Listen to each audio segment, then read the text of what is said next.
Abra comigo sua Bíblia, em Gálatas capítulo 6. Nós estamos caminhando para o término dessa carta e nossa pretensão é olharmos hoje dos versos 1 a 5. Na próxima semana, dia 16, ministrarmos a penúltima passagem dessa carta e no dia 23, então, concluirmos a exposição dela. E antes de nós lermos essa passagem, eu gostaria de lembrar do que nós falamos aqui semana passada, sobre uma luta que o apóstolo Paulo diz que todo cristão deve travar. Não é uma luta contra um terceiro, um próximo, mas uma luta contra si mesmo. E o apóstolo Paulo explica como é essa luta por causa dos entraves que existiam dentro da comunidade cristã da Galácia. Verso 15, verso 26, nós percebemos do capítulo 5 de Gálatas, que aquela turma estava se matando, literalmente se mordendo, se autodestruindo. E Paulo vai dizer, vocês deveriam canalizar a atenção e a força de vocês, não contra o outro, e sim contra o seu coração porque é dele que vem todas essas expressões que o apóstolo Paulo chama de obras da carne. Ira, dissensão, inveja, ciúme, dentre tantas outras expressões. 15 ao todo, que ele elenca para nós, e ele finaliza dizendo, e outras coisas semelhantes a essas, ou seja, todos os demais pecados que nós conhecemos. E ele diz, então, andem no Espírito, porque vocês possuem algo que o homem natural sem Cristo não possui. Vocês possuem a habitação do Espírito Santo de Deus em suas vidas. E essa habitação permite com que vocês experimentem o fruto proveniente da ação do Espírito em sua vida. E agora no capítulo 6, nós vamos ver quais são as evidências, quais são as características, quais são as marcas presentes na vida de alguém que é governado pelo Espírito Santo de Deus. Se existe um distintivo na vida de um cristão maduro, um cristão submisso à vontade de Deus, esse distintivo sempre se dará no aspecto relacional. Há uma dimensão marcante na área relacional, que nos ajuda a perceber como se fosse um raio-x, se o indivíduo que é cristão, ele é alguém maduro, orientado e dirigido pelo Espírito de Deus ou não. E aí agora nos versos 1 a 5 de Gálatas capítulo 6, Paulo vai dizer, um indivíduo que é guiado pelo Espírito de Deus, ele é um agente restaurador de vidas. Ele é alguém zeloso pela sua santidade e se antecipa à tentação e foge dela. Ele é alguém que compartilha do fardo e das dificuldades do seu irmão, auxiliando, assistindo, carregando sobre si voluntariamente, prontamente. E para cada dimensão relacional que Paulo vai nos descrever na noite de hoje, nós podemos associar claramente a um fruto do Espírito.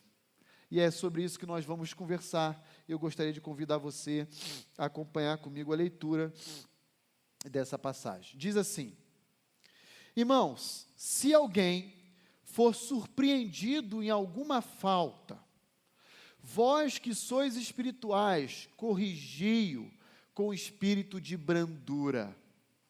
E guarda-te para que não sejas também tentado. Levai a cargas uns dos outros e assim cumprireis a lei de Cristo. Porque se alguém julga ser alguma coisa, não sendo nada, a si mesmo se engana. Mas prove cada um seu labor e então terá motivo de gloriar-se unicamente em si e não em outro. Porque cada um levará o seu próprio fardo.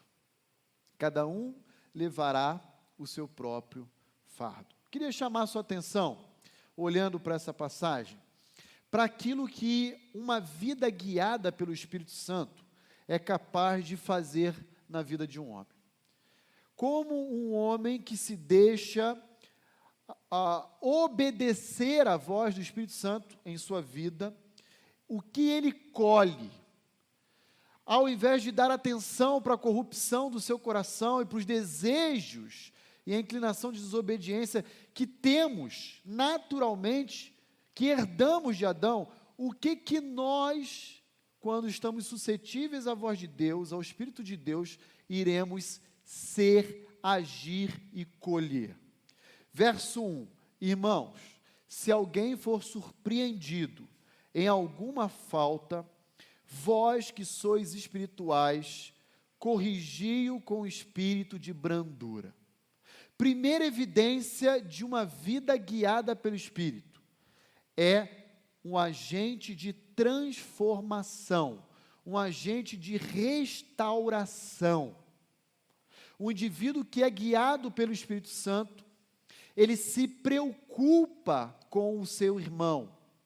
Ele olha para alguém que caiu e ele visa assistir essa pessoa, auxiliá-lo no sentido de reerguê-lo.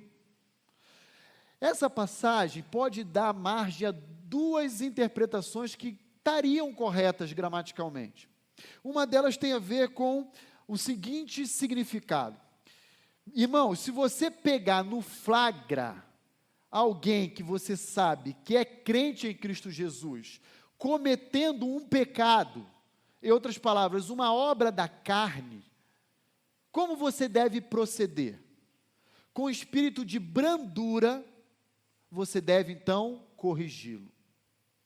Por quê? Porque você é um crente espiritual, vós que sois espirituais, vocês que não satisfazem as concupiscências da carne, vocês que estão comprometidos com a vontade de Deus, vocês que estão sensíveis à voz do Espírito Santo de Deus que habita no ser de vocês. Como é que vocês devem fazer quando você perceber, quando você pegar um indivíduo que é crente em Cristo Jesus cometendo um pecado? E aí, então Paulo diz, use de um espírito de brandura. Essa palavra traduzida por brandura é a mesma traduzida no fruto do Espírito como mansidão. Você deve ser alguém manso, no sentido de abordá-lo em amor, aquele seu irmão em Cristo, e adverti-lo sobre os perigos que ele corre ao decidir dar vazão ao seu coração, cometendo as obras da carne. Esse é o primeiro sentido que essa passagem nos oferece. Por exemplo, você vai sair da sua casa um belo dia, e você vai no mercado, num dia comum de semana. E aí você pega o seu carro, e em direção ao mercado, você cruza com outro veículo, extremamente nervoso, entra na contramão, buzina, até xinga. E de repente você vai devagarzinho e para no semáforo ao lado dele. E quando você para ao lado dele, o que tem atrás do veículo dele? Um adesivo lá, Igreja Batista Vida Nova. Aí você, opa, você não previa isso, você não estava intencionado, seu objetivo era ir ao mercado, fazer uma compra, mas de repente, Deus mostra a você algo que precisa ser tratado no outro. E aí Paulo diz, como é que você deve proceder? Com mansidão, com espírito de brandura, você deve adverti-lo. Você deve procurar o pastor Roni e denunciá-lo para que ele chame no gabinete, é isso? Não, porque Deus está lidando com você, que é espiritual, e que deve, em amor, com espírito de mansidão, advertir o seu irmão pela palavra de Deus. Vou dar um outro exemplo. Isso, graças a Deus, nunca aconteceu aqui, tá, irmãos? Você vai num belo dia no shopping, fazer um passeio, quem sabe pegar um cinema, e de repente você encontra na praça de alimentação 2 jovens. dois jovens assim, se pegando, na linguagem de jovem. Não é se pegando no fight, na briga, não. Se pegando numa relação calorosa, caliente. E você fala assim, nossa, mas que casal assim, né? Estranho esse negócio. E aí você se aproxima e fala, não é possível. Esse casal é o irmão ou a irmã X. Você sabe que ele é seu irmão em Cristo, ou sua irmã em Cristo. E essa pessoa está o quê? Ficando. E aí Paulo diz, você, que é alguém guiado pelo Espírito, nas palavras paulinas, você como alguém espiritual, como você deve fazer? Eu vou lá procurar o Danilo e a Samara e vou denunciar. Danilo, puxa a orelha deles. Renato, Chay, puxa a orelha dos jovens. É isso? Não. Você deve adverti-lo. Além de errar, às vezes porque ficou, ainda erra numa forma duplicada, porque ainda é com alguém que nem crente é. Errou duplamente em uma só circunstância. Errou porque ficou, e ficou num julgo desigual.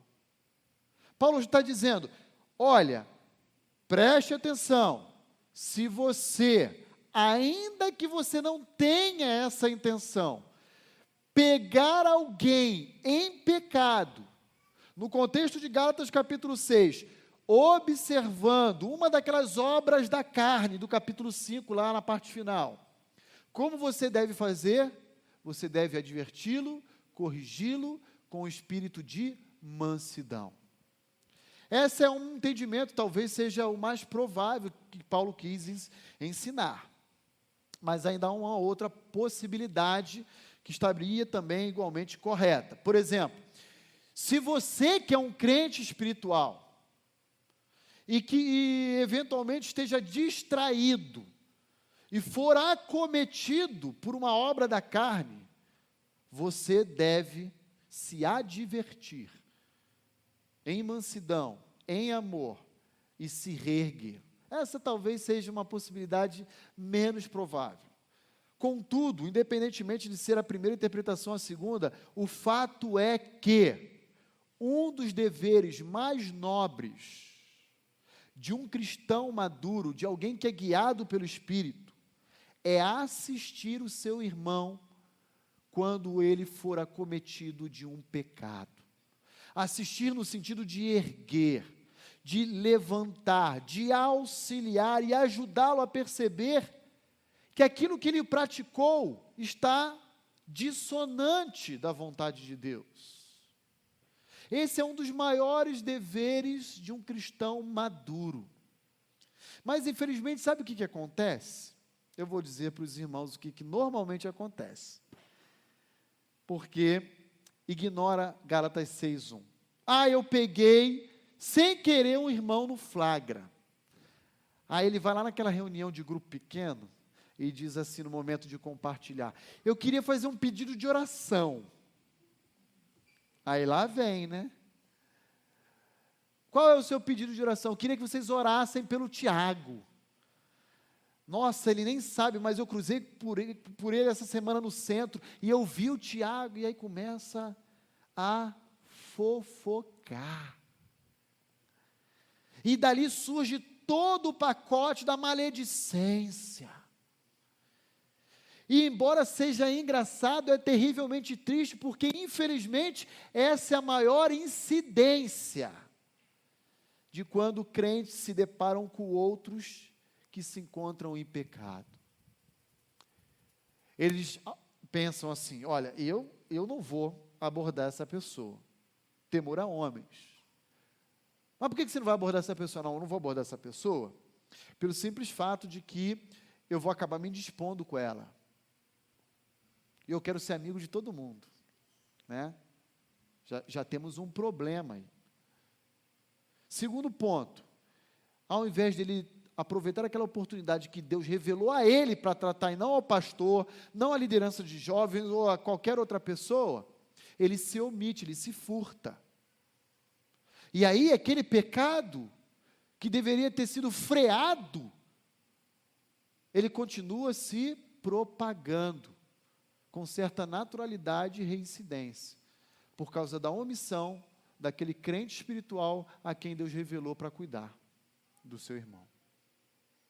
Lembre-se, queridos, o Espírito Santo de Deus, ele nos transforma de pecadores falhos e débeis em indivíduos restauradores. Deus nos chama a sermos pacificadores, ministrarmos graça e encorajamento. É claro que Paulo aqui não está se referindo aqui a indivíduos que são cristãos, mas obstinados, rebeldes, contumazes. Não é esse público que Paulo está tratando.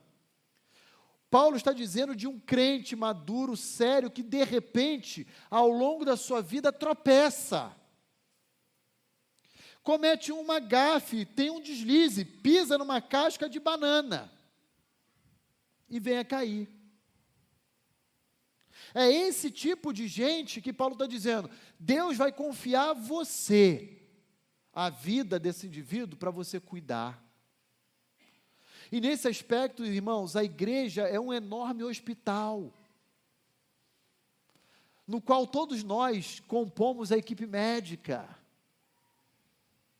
Todos nós temos o dever de ministrar a medicação necessária para intervir num estado mais grave e crônico. E é assim que o apóstolo Paulo diz que um cristão maduro, guiado pelo Espírito, pode ser percebido em seus dias. Como? Como um agente de restauração, como um agente de transformação. E aí na parte B, na parte final do versículo 1, Paulo vai dar uma outra recomendação. Ele vai dizer, irmãos, vocês que são espirituais, e surpreender alguém numa falha, corrige-o com espírito de brandura, e ele vem e fala assim, mas também vocês devem se guardar. Para quê? Para que vocês também não sejam tentados. O indivíduo que é guiado pelo Espírito, ele está sensível à voz do Espírito Santo, que o alerta, que o previne para os riscos que nos cercam. Presta atenção, porque você não é melhor do que aquela pessoa que caiu. Presta atenção, porque à medida que você estende a mão para ela para ajudar, você pode igualmente se sentir aliciado e seduzido para igual prática. Tome cuidado, se cerque, coloque muros ao seu redor, porque Deus nos escolheu para ajudarmos nesse processo de restauração, mas ao mesmo tempo Ele nos disse, vocês não estão blindados desses mesmos problemas. Guardem-se, para que vocês também não sejam tentados, porque vocês não estão livres dos riscos da queda.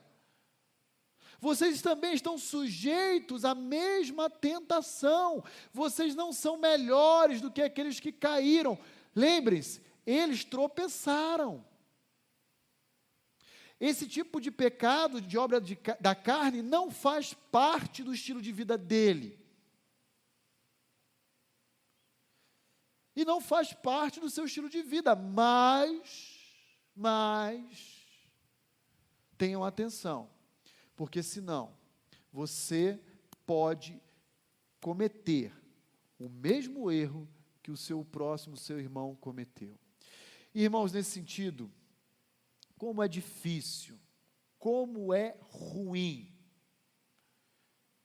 quando nós caímos naquele mesmo erro que nós condenamos ao ajudar alguém.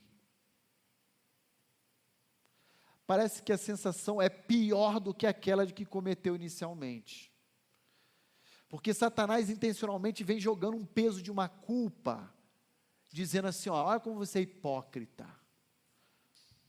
Você diz que é errado para o outro e quer ajudar, e olha só, você fez a mesma coisa que ele, depois dele, ok? Sabendo que era errado. Viu como você é farinha do mesmo saco? Uma vida guiada e orientada, dirigida pelo Espírito de Deus, é uma vida marcada com sinais de alertas. Pare, perigo, alerta, prestem atenção. E nesse sentido, Paulo vai dizer em várias outras situações: guardem-se de situações que possam levá-los à queda, vigiem, não subestime o pecado, aquele que está de pé, cuide-se para que não caia, sejam cautelosos, prevenidos, não se exponham ao perigo. A vigilância é o preço que se paga por uma vida de pureza. Não diga, isso jamais aconteceria comigo. Isso jamais. Sabe por quê? Porque só Cristo Jesus é a habitação do seu Santo Espírito em nossas vidas, que nos freia de toda a prática do mal. Pastor Roni, pastor nenhum é melhor do que nenhuma ovelha de Cristo Jesus, e todos nós, sem exceções, estamos igualmente sujeitos à queda. Em toda e qualquer área, desde o pecado que você, no seu juízo de valor, julga como sendo mais grave, àquele que aparentemente é pequenininho. Na verdade, não existe isso, tá? Estou falando isso porque eu sei que na maioria da mentalidade dos irmãos, existe uma distinção de pecado, pecadinho, pecadão. Porque a Bíblia fala a distinção de consequências e não de transgressão. É nítido e notório que há consequências em graus distintos. Mas pecado é transgredir a lei, é errar o alvo, é praticar um atentado contra a santidade de Deus, independentemente de ser um assassinato ou uma leve mentira. Tudo isso é errado. Guarde-se para que você não seja igualmente tentado. Você conhece alguém que eventualmente já incorreu num crime ou num pecado de adultério? E aí você pensa, mas eu estou tranquilo, isso aí não vai me alcançar nunca. Mal percebe que às vezes a sua particularidade profissional lhe expõe a riscos diários. Por exemplo, imagina que você é um pintor, você pega a obra, ou um pedreiro, e você vai fazer a reforma numa casa, ok?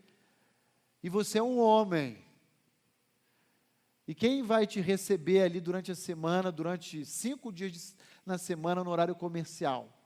A dona da casa, porque o marido está trabalhando. Vigie, vigie. Ou você é um representante comercial, e você bate de porta em porta, de casa em casa, para vender um produto. E de repente, quem abre a porta e lhe atende? Aquele rapaz bonito, aquele homem sarado, ou aquela moça. E seja homem ou mulher, você se expõe a riscos. Guarde-se para que você também não seja tentado nessas mesmas áreas. Cuidado, cuidado.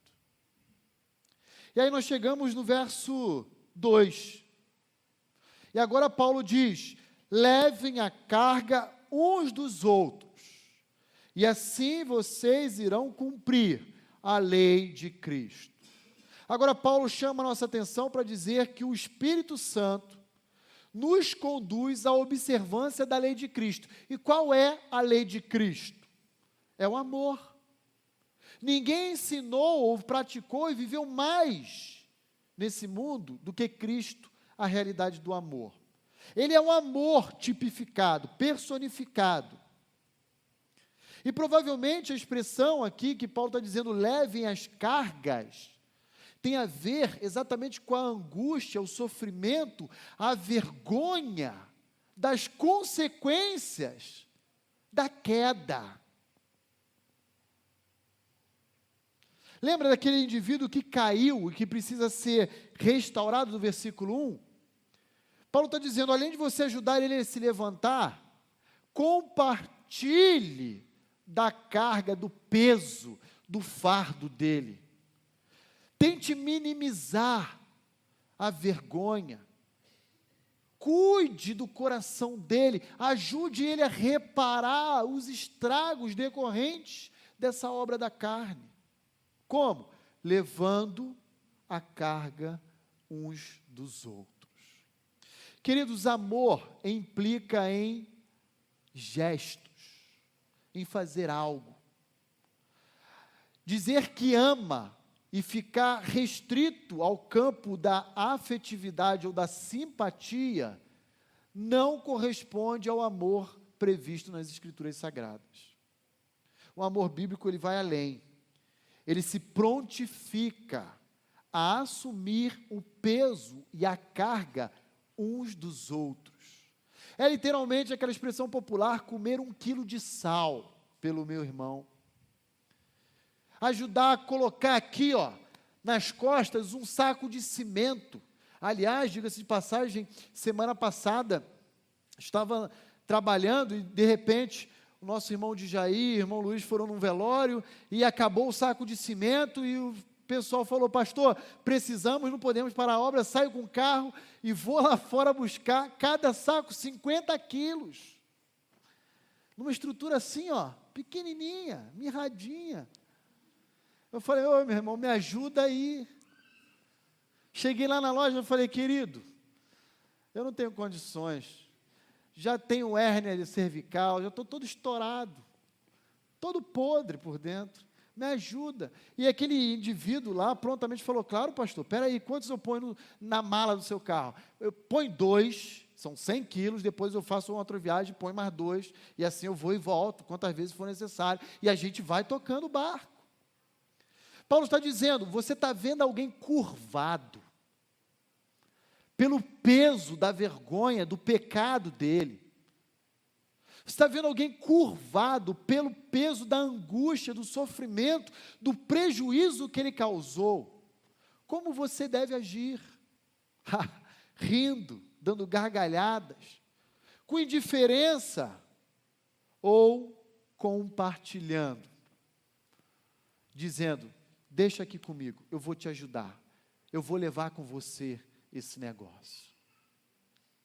E aí Paulo vai dizer, é só o Espírito Santo de Deus que é capaz de conduzir um indivíduo à perfeita observância da lei de Cristo, que não é outra senão o amor. Olha que interessante, queridos. Olha o fruto do Espírito sendo manifesto aqui em diferentes expressões. Verso 1, espírito de brandura, sinônimo de mansidão.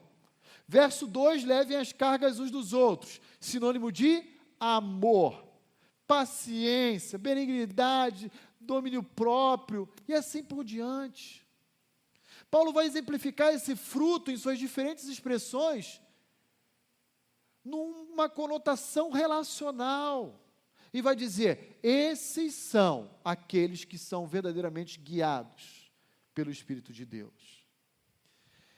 E quando Paulo escreve isso, ele simplesmente reafirma uma verdade que o próprio Senhor Jesus Cristo já havia ensinado aos seus discípulos, previsto lá em Mateus 11. Olha lá o que diz, vinde a mim, todos os que estão cansados e sobrecarregados.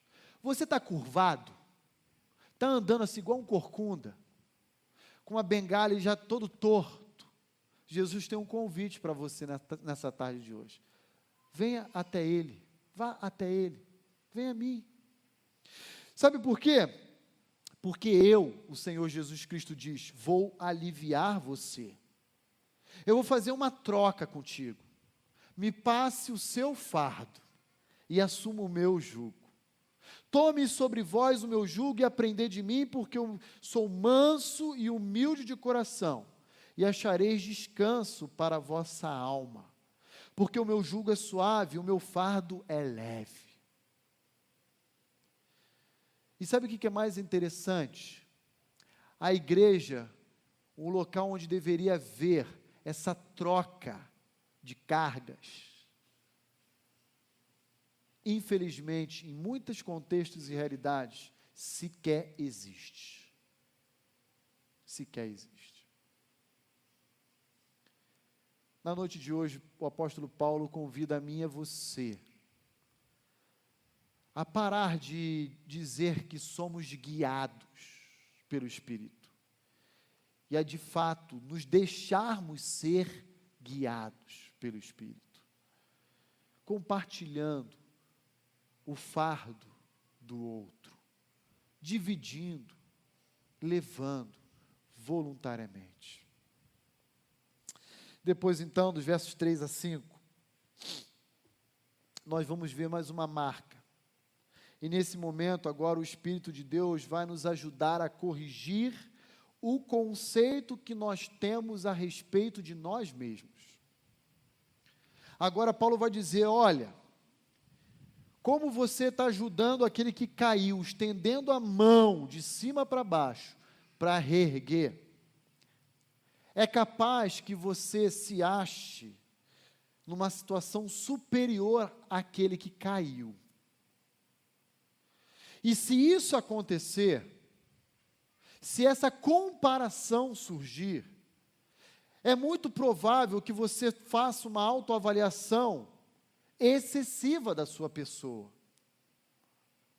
E eu quero dizer para você que o Espírito de Deus vai te colocar no seu lugar. Ele vai te ajudar a perceber que você não é tudo isso que você pensa ser. Olha aqui que diz versos 3 a 5. Porque se alguém julga ser alguma coisa não sendo nada, a si mesmo se engana. Às vezes você olha um indivíduo que tropeçou e caiu, e talvez você seja levado a pensar, puxa, mas ele é muito fraco, né? Eu jamais iria me expor ao risco desse. Eu jamais estaria suscetível a esse tipo de queda. E aí, às vezes, você vai até estender a mão para ajudá-lo, mas o seu coração é tomado de orgulho, de um senso de superioridade. E Paulo vai dizer, porque se alguém julga ser alguma coisa, não sendo nada, a si mesmo se engana. Sabe por que vocês vivem se destruindo, se mordendo? Gálatas 5,15. Se autodestruindo, se mutilando reciprocamente, porque vocês acham que são melhores do que os outros, porque vocês se põem numa posição de superioridade, porque cristãos que têm uma visão elevada a respeito de si mesmo, acaba promovendo guerras, conflitos. E cristãos que têm uma visão elevada acima de si, excessiva a respeito de si mesmo, eles são tolhidos da possibilidade de levarem a carga uns dos outros, de manifestarem a sua preocupação e o seu amor com o outro, por causa da sua altivez, por causa do seu orgulho. É muito fácil nos colocarmos numa posição de superioridade ao ajudarmos alguém que está em conflito, que caiu. Mas lembre-se que nós corremos o risco seríssimo de ter o nosso coração inflamado pelo orgulho. E nesse sentido, o apóstolo Paulo, em Romanos 12, verso 3, vai dizer o seguinte aos crentes de outra igreja, não é da Galácia, agora são os crentes de Roma. Ele vai dizer assim, porque pela graça que me foi dada, eu quero dizer a cada um dentre vós, que vocês não devem pensar de si mesmo além do que convém. Antes, cada um de vós deve pensar com moderação a respeito de si mesmo, segundo a medida da fé que Deus repartiu a cada um de nós. Prestem atenção, Igreja Batista Vida Nova. Se isso aconteceu na igreja da Galácia, e Paulo está corrigindo, se isso aconteceu na igreja de Roma, e Paulo está corrigindo, é muito possível, eu diria até mesmo provável, que isso possa adentrar as portas da Igreja Batista Vida Nova, 20 séculos depois da escrita dessas cartas. Vigiem, zelem pelo seu coração e deixem ser guiados pelo Espírito de Deus. Quero concluir a nossa reflexão olhando para duas considerações finais que eu julgo ser extremamente importantes nesse contexto. Primeira delas, como você reage diante da queda de um irmão? Pode até não ser da sua igreja, membro da Igreja Batista Vida Nova. Pode ser um irmão do seu trabalho, um irmão do seu condomínio, mas alguém que você sabe que é irmão em Cristo Jesus. Como é que você reage diante da queda de alguém que você surpreende pela prática de um pecado? Quando você descobre o pecado de uma outra pessoa, qual é a reação natural que você manifesta? Lembre-se que a nossa reação vai dizer muito a respeito da nossa espiritualidade. Crentes espirituais corrigem em espírito de brandura àqueles que tropeçam. E talvez a grande tônica aqui desses versos que Paulo quer nos dizer é como alguém guiado pelo Espírito deve reagir diante da queda de um outro irmão. Muitos, ao descobrirem o erro de outros, não se contêm, não se seguram e saem compartilhando o pecado e promovendo fofocas e todo tipo de maledicência. Há aqueles que, no disfarce de uma vida falsa de piedade, compartilham, inclusive, pedidos de oração. Lamentavelmente. Mas há também aqueles que saem ao encontro daqueles que estão fragilizados para dar toda assistência e manifestar o seu amor. Meu desejo é que você seja esse outro grupo que manifesta o amor de Cristo, que assiste aqueles que caíram, que levanta e caminha junto. Como você reage diante da queda de alguém que é seu irmão em Cristo Jesus? Segunda consideração final, e eu encerro. A fé cristã, ela é uma fé centrada no outro, e não em si mesmo. Esse é um distintivo da fé cristã, esse é um distintivo do cristianismo. O cristianismo é uma religião outrocêntrica. Ela está muito mais preocupada com o outro do que consigo mesmo. Então, se preocupe com a vida do seu irmão. Como? Orando por ele, se prontificando a ajudá-lo no que ele precisar, sendo paciente com ele quando ele errar com você, amando incondicionalmente, perdoando quando ele lhe ferir, e continue de mãos dadas, prosseguindo em frente. A fé cristã é uma fé preocupada com o outro. E independentemente das falhas, o que você tem feito em todo esse processo para ajudar aquele a quem Deus confiou em sua vida? Aquele a quem Deus colocou diante de você para cuidar, para ser cuidado, para ser amado, para ser assistido. Vamos orar ao Senhor. Ó Deus, muito obrigado por nos ensinar nessa tarde de hoje evidências claras de alguém que se deixa ser guiado pelo Espírito Santo. Evidências pautadas no amor, na mansidão, no domínio próprio, na benignidade, entre tantas outras virtudes do fruto do Espírito. Senhor, por favor, nos ajude a todo instante a lidarmos com o pecado de uma forma séria, responsável, contudo também graciosa e misericordiosa com os pecadores que o cometem. Senhor, nos ajude a sermos um verdadeiro hospital,